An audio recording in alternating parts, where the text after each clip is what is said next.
Okey, baik. So ni kita nak buat poket sebelah lagi. Sebelah lagi siap dah. So kita tak kena pakai peniti pun. Kita buat apa ni? Okey, jom Abi tunjuk. So ni fusible tape ni. Okey. So kita letak kat bawah ni. Kita tak mau pakai jarum peniti. Kadang-kadang jarum peniti ni kan dia lari juga. Okey, lepas tu ni tak macam tu. Bubuh bawah dia bagi dia duduk elok-elok lah lepas tu. Okey. Lepas tu kita bubuh belah ni pula. Hak belah ni, belah sisi ni kan. Kita buat net dia sikit. Bagi jadi suku kunci kot tu. Pasal apa kita buat net? Sebab bila kita pakai baju ni, sekejap lagi dia meleweh jatuh tu. Okey, betul ni kita bubuh hak ni pula. Hak ni tujuan dia kita bubuh. Kita nak minta tolong dia pegang. Saat pegang, saat lagi aku nak pijak senang. Lagu tu lah cerita dia. Bukan kita nak buat apa pun. Bukanlah kata kita tak mau pijak. Tak tidak juga. Kita nak jahit sekejap ni.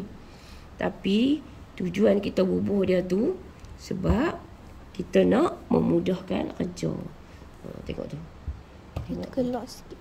Terkeluar dah sikit. Kalau kita lock sikit dia terkeluar. Okey. Okey, lepas tu kita bubuh kat bawah dia pula. Ni. Nampak dah.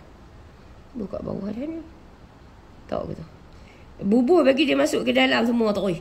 Kalau dia duduk tengah kat luar sikit tu, sekejap dia nak jadi remote tu. Okey. Bismillahirrahmanirrahim. Api tu jaga. Kalau dekat sangat, sekejap lagi tahuan.